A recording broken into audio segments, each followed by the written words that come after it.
Hey everyone, welcome to Isolation Bible Study. I'm Pastor Bill Tucker with our fearless leader, Pastor Zach McIntosh, coming to you from Concordia. And our sermon follow-up Isolation Bible Study is actually going to happen on a Wednesday instead of a Monday, but we're also finishing up the book of Numbers after a summer-long series. It's been a lot of fun, and now we finally come to the end of the book. And last weekend's message was really an interesting one because it was all about the future. Because as the book of Numbers closes, it really does close with an eye toward the future. The man who's led Israel now for many, many years, in fact, 4 decades through the wilderness, Moses, he's coming to the end of his ministry. And so he's looking to the future of his people. He's looking to the future of the nation of Israel. And so as we went through the message on Sunday, we talked about a number of things that are an important part of planning for the future. In fact, we had, surprisingly enough, 3 points, right? And surprisingly enough, we have some more points today. It's kind of an amazing thing. But this whole idea of planning for the future, I think is incredibly important, especially during a moment like this one. I think a lot of us, including us some days, we're just trying to make it through the day and hopefully, possibly, maybe until the next day. But some of the longer range planning, some of the bigger picture thinking is critical because some of the stuff that you tend to or don't tend to today can have profound effects for many years to come. By the way, if you didn't get to be a part of the message from this last weekend, you can always find these messages. If you go to concordia.cc, they're rebroadcast all throughout the week on our streaming page. But if you go to media and then you go into there, you'll find all of the different adult Bible classes and sermons going back a long way right there on the Concordia webpage. But Zach, let's head into Numbers 27 and dig in a little further. Yeah, so last weekend when we were doing the message, we talked about the importance of getting past your past, some of the sin in your past, right? We talked about the importance of empowering other people, not just planning for your future, but also planning for the future. And we talked about how what happened in Moses' past did have a profound effect on his future, but Moses, because he was able to plan for the future with the guy who came after him, Joshua, that guy was able to do some amazing things because he went with God and he led them in such a way that they were able to do things that they never thought they would be able to do. Yeah, I love that quote that you used from Steve Jobs, where management is helping people to do the things that they know how to do, but leadership is inspiring people to do things they never believed they could. And that quote really kind of marked both Moses' ministry and it also marked Joshua's ministry. And it's a great way to lead any organization into the future. Now, believe it or not, as I was thinking through some additional points, I came up with some additional points, not 3, but 4, plus a bonus point. Oh, wait a minute. Now you're saying you've got 5 points. No, it's 4 plus a bonus. 4 plus a bonus. Okay, well, let's see how that works out. Okay, we'll see how it works out. So just a few things to think about when it comes to the future, because as I said, especially at a moment like this, we're kind of caught in the moment.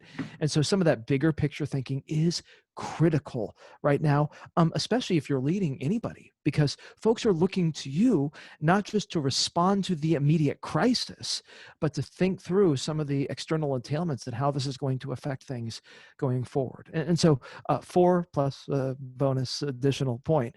And the first extra point is this: your future does have an earthly finish. Your future does have an earthly finish. So if we go back to Numbers 27, it actually begins with God speaking to Moses. And what God says to Moses, this is Numbers 27, verse 13, is you're going to be able to see the promised land, but you're not going to be able to enter the promised land. In other words, your future is going to have an earthly finish. You're not far away from the grave.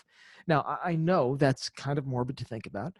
I know that's not exciting or especially spiritually sounding to talk about, but I also think it's important. And here's the reason I say it's so important, especially for those who are closest to you, especially for those that you love deeply, that you have deep relationships with. It is important to remember that your future has an earthly finish. This is why, like, people buy life insurance policies or think through wills, but even more than just some of that paperwork type of stuff, this really affects how you interact with those you love the most right now. What do you need to say to your kids that maybe you haven't said yet, because you know that eventually there's going to come a time where, at least on this earth, you're not going to be able to say it. What do you need to say to your spouse that you haven't been able to say yet, that at least on this earth, you're not going to be able to say it one day? Thinking about your future and the earthly finish that it's going to have sooner or later can really affect the choices that you make today and the way that you interact and talk to the people that you love today. I remember listening to an attorney who worked with people's wills and their estates and so forth, and he was a Christian man. And one of the points he was making is that if your will only contains the disposition of your financial resources and the things that are part of your estate physically, you've missed the point, because what you have to pass on to those who come after you and what they will hear in a moment like the reading of a will can really change someone's life. And so we need to be conscious of that, not only when we're preparing a will, but we need to be conscious of that in our daily interactions, just as you were saying. You know, one of the greatest things that can happen when someone goes is if there is a will or something like that and it gets read, what comes out of that is a voice of love rather than a voice that creates all sorts of division and anger and angst. And you know what? That isn't always possible. Sometimes the most loving people in the world, there's just something that's happened that's beyond their control in their family, where it's just kind of inevitable that something's going to erupt. But when it is able, when you can kind of hear that voice of love almost from beyond the grave in those words, that can help make a really painful moment just a little bit more comforting. Now, here's the other thing. Moses gets kind of a special gift from God. He knows that, you know, the exit door of this life is real close. We don't always know when our exit door is going to be. And so if we live with this realization that our future has an earthly finish, it really helps us not only plan for the future, but be thankful for today, because it's real easy when times get tough to begin to, well, do what the Israelites are doing, to grumble rather than to be thankful for the days that you have, because you know that one day those days, at least on this earth, are not going to be there anymore. So there's this great line from Lamentations Chapter 3. This is one of my favorite little passages in the Bible. Lamentations is written by the nation of Israel when they're carried off into exile in Babylon. And we'll just put it like this. That's not only a bad day, that's a bad week, that's a bad month, that's a bad year, that's a bad 70 years. It's not good. The Israelites are miserable. And so in Lamentations 3, beginning at verse 19, it begins with just this very honest admission that things are not good. It says, "Remember, O God, my afflictions and my wanderings, the wormwood and the gall." In other words, bitter type of drink. My soul continually remembers it, and it's bowed down. It's like there's all this weight on the back of your soul, and it's making you a hunchback. It's just so heavy to carry. But then they continue, "This I call to mind, and therefore I have hope. The steadfast love of the Lord never ceases. His mercies never come to an end." And then this line there, "New every morning, great is your faithfulness." Every morning that you have ought to be one for which you're thankful when you realize that God doesn't need to give you another morning, but when he does, that's a token of his grace. You know, I love Moses' perspective. And I think I mentioned just briefly in the message, when God says, "Okay, Moses, time's up. You know, you're not going to go into the promised land." Moses doesn't beg and plead for himself. He doesn't try to argue his way out of the situation. He trusts God. He trusts God's judgment, and he pleads for his people. And that kind of leads us into point number 2, right? That Moses had this amazing relationship with God that was built on prayer. And so planning for your future begins with praying for the future. And so you go back to Numbers 27, verse 15, and you see this line. Moses said to the Lord. In other words, Moses is having a conversation with God. He's talking to God. God is talking back. And guess what? That is, by definition, prayer. And so we talked a couple of weekends ago about how difficult decisions that maybe there's not like a chapter and verse in the Bible that speaks specifically to them. We don't necessarily need to totally freak out if we don't hear like a voice from heaven or see a sign in the sky telling us what job we should take, or what city we should move toward, because sometimes God will bless us no matter what the decision. And really what he's trying to teach us is not go here or go there or take this job or that job. He's just trying to teach us faith. Trust in him no matter what the circumstance, no matter what happens. Well, and Zach, to the point that you made just a second ago about the variety, how God will speak to us. One of the things that I love about the story in Numbers, if we go way back towards the beginning, when God was having a serious talk with Miriam and Aaron, because they were trying to create some rubble. They were some rabble, by the way. They were instigating problems, and they were frustrated and jealous of Moses. And God makes a statement to them that is really powerful. He talks about how he has spoken through prophets, and he talks about how he interacts with different kinds of people. But then he says, but Moses is different. I speak to him face to face. And we can get caught up in the idea that God spoke to Moses face to face, and that would be awesome and amazing. But it also points out to us that even if we don't hear from God face to face, even if we don't hear an audible voice, and times we wish we would just have that, it doesn't mean that God doesn't speak to us. We know he speaks to anyone and everyone who will take the time to open the book, the Bible. And it certainly doesn't mean that God loves us less than somehow he loves Moses. God tries to teach us lots of different things, sometimes by giving us very kind of specific answers or guidings or promptings, and other times by simply saying, hey, just trust me. You can choose A or B. It's going to be fine. Just trust me. But here's the thing. Even if you can choose A or B, it doesn't mean you can't take it to the Lord in prayer. The city you should move to, it doesn't mean you shouldn't be praying about it. The job you should take, it doesn't mean you shouldn't be praying about it. A long time ago, so I grew up in Portland, Oregon, and I remember I was trying to find a college to go to, and I couldn't get a good financial aid package for an in-state college, and so I had a buddy of mine who was going to come down to Texas to go to school down here in Austin. And he asked me if I wanted to come with him. And I remember praying about that. And I did, got a great financial aid package, and it changed like the whole course of my life. It's the reason I'm in Texas today. And so God leads in some pretty significant and amazing ways. Now, has every move that I made been like that? No. Has every choice that I made been like that? No. But there have been a few of them, in fact, probably more than a few, where God has done some pretty incredible things. And so it's important for me to pray. If nothing else, it's just practice for me putting things into God's hands and saying, God, more than anything, I want your input on this. God, more than anything, I want to do what you would have me do on this. And it's when we're talking about prayer, Zach, just a total side note on this. One of the things I'd encourage folks to consider is keeping a prayer journal where you keep track of the things that you pray for. You keep track of the things that you're asking God to intervene on, because it's so easy for us to lose track of all of that, to sort of have things we're praying about desperately, and we'll never forget this. We'll never forget. And lo and behold, 6 months go by and the situation is resolved, and we've forgotten all about those prayers. Or God answers a prayer in a miraculous way, and we say, I will never, ever forget this.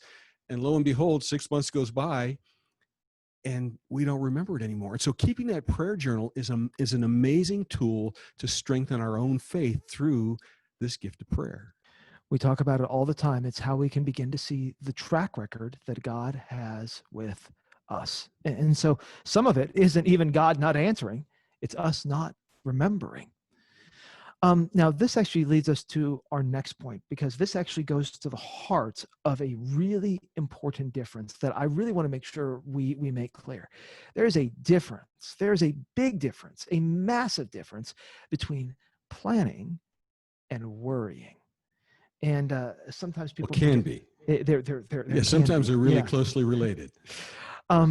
But some people get this a little confused, because there are people that I've talked to, and I'm just going to respectfully disagree with these folks. But there are folks that I've talked to who think it's a sin to do like any planning for the future. I'm not going to get life insurance because you know what?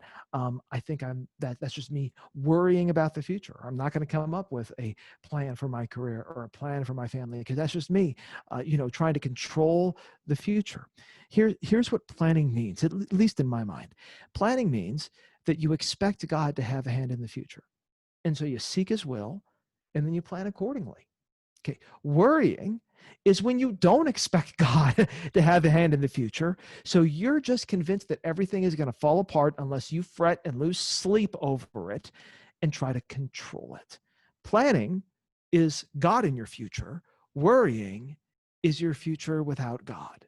That really makes me think of our final point from this past weekend, because we talked about the idea that planning for the future and preparing for the future involves humility, that we do our planning, our preparation, our training, our education, all of that, but we realize that it's ultimately up to God, and it requires a certain humility to say, you know what, I'm going to do everything I can to accomplish these goals, but my future and the future of whatever it is that I'm striving for is ultimately in God's hands. And so that's another way of kind of looking at exactly what you just said. We plan and we prepare not because we are concerned that God is going to do it our way specifically. We know things rarely end exactly the way we plan them. But we know that if we're moving forward, we're creating a foundation that gives us a sense of peace and trust. I really think that's the exact opposite of what you're saying, where we say, oh, I got to get this all worked out because I don't know if God's going to show up, or I don't know if God will be faithful. Well, that's a tragic lack of faith. That is a tragic lack of faith, and it's also really hurtful to the people who live like that. So Jesus is very clear when it comes to worry, right? From the Sermon on the Mount, he talks about worry. He says in Matthew 6, verse 28, why do you worry about clothes? Just look at how the flowers of the field grow. They don't labor or spin. And yet not even Solomon, who was like the richest king in all of Israel, was dressed like one of these. And so if God can clothe the grass of the field, he's going to clothe you. And then he says in verse 31, so don't worry, because pagans, they worry, and your heavenly Father knows you need stuff. In other words, your future is with God, so you don't need to worry about it. You can plan for it, which is exactly what Moses does Well, in and Numbers 27. yeah, and to take it one step further, so God clothes us, but he usually, most often, does that through means. So for your family is clothed by virtue of your hard work, and that produces the food that they need and the things that they have to wear and so forth. It's not that God isn't in that. It's God ultimately making all of that possible, but he uses us, just like he uses us to share our faith with other people, like he uses us to accomplish his purpose, to serve in various ways. God uses means more often than not. And so we ought to, one of the ways we can make those means work is simply by planning, right? In other words, not just making something to clothe our family, some sort of amount of money, but also saving some of that for the future. Now, I really do think that Moses, he gets a lot wrong, but I think he gets this exactly right. Back to Moses' little prayer to God, Numbers 27, verse 15, Moses says to the Lord, may the Lord, the God who gives breath to all living things, appoint someone over this community to go out and come in before them, one who will lead them out and bring them in, so the Lord's people will not be like sheep without a shepherd. Notice what Moses does. He's concerned about the future of the nation of Israel. He knows Israel needs a leader, but he also begins with this amazing statement of faith that God gives breath to all living things, and if God can do that, God can take care of this community. He's not worried about it. He's just planning for it. Now, one other kind of side note here, just so that we don't fall into another error, because there are two errors that you can make when it comes to planning for the future. One is kind of being freaked out about it and worrying about it. That's not really planning. But the other is being arrogant about the future, to think that somehow your plans, no matter what, are all going to work out. Now, I would hope this pandemic has knocked that out of us all, but just in case it hasn't, the brother of Jesus, James, has some real important stuff to say about getting too arrogant about the future. This is James 4, verse 13. Now listen, you who say today or tomorrow, we're going to go to this or that city, spend a year there and carry on business and make money. Why, you don't even know what's going to happen tomorrow. What's your life? This goes back to what we were talking about earlier with Lamentations. You're a mist that appears for a while and then vanishes. Instead, you ought to say, and this is a great way to live, if it is the Lord's will, we will live and do this or that. And so here's the idea. You can plan for this or that, please, but entrust it to the Lord. Don't get arrogant about it. Don't think you can control the future, and don't worry about the future. plan for the future. That's the sweet spot in between controlling the future and worrying about it. My Greek professor and Latin professor in college at Concordia River Forest used to oftentimes say Deo volente, which of course is Latin for if the Lord wills, right? And so he would say, Wednesday we're going to have a quiz, Deo volente, or we'll begin with this chapter after the break, Deo volente. And so it was kind of always there in the back of my mind. And of course, when we get to the portions of Scripture where Jesus is in the garden, and we see that it's not just Professor Freilich who submits his will to God's will. It's not just us who are supposed to submit our will to God's will. That's what Jesus did. Not my will, Father. Your will be done. And so Deo volente is a great theme for living. It certainly does save you a whole lot of stress. I'm chuckling as we're working through the study, because I'm just thinking about today and kind of all the moving parts in the schedule and all the moving parts in the schedule tomorrow. And it's funny how schedules we have a tough time these days planning through the days, but it's amazing. It all works out. And it's not that you shouldn't have a schedule and you shouldn't plan. That's part of productivity, but it's also that willingness to hold it loosely and to go, you know what? Life comes at you as life comes at you. So if the Lord wills, we'll just keep on going. So point 4, God holds power over the future. So you can give yours away. And this goes back to what we were saying in the message, eventually, right? When you're planning for the future, you also have to let go of the future. In fact, one of the best things you can do, one of the ways you've been successful in planning for the future, is when you can let it go. This comes in all sorts of ways. It comes in raising kids, right? You want to plan for their future, and eventually they launch. And if you've planned for that future in a certain way, and if they listen, which happens, about 1/20th of the time or so, is that a pretty good ratio? No comments. No comment. It's amazing though what can happen. And this is exactly what Moses does. He plans for the future, and he holds lots of power, and then he gives it away. This is Numbers 27, verse 18, where he takes Joshua, son of Nun, a man in whom the spirit of leadership is in, and he lays his hands on him. And so we talked about this in the message. It's not just planning for your future, but planning for the future of the organization, the future of your family, the future of whatever, because this really has to do with a legacy. This goes back to what you were saying about a will. It's not just about money or dollars or estates. It's about those intangible things that you leave. And part of that has to do with just giving yourself away to others, because they're going to carry a little piece of you and them, and they're going to change others the way that you change them. And you know what? That's the greatest thing that you can give to the future. When I think about this comment and this point, it makes me think about holding on to a jackhammer. And I don't know how many folks have held on to a jackhammer, but let's say holding on to a chainsaw or holding on to a lawnmower. When you're holding on to that power and you're trying to accomplish something with that power, it tends to vibrate you to death. You step away and your hands are kind of buzzing, and there's a certain numbness that goes along with that. When you try to run life by virtue of power, it's not pleasant. It's not the way it's intended to go.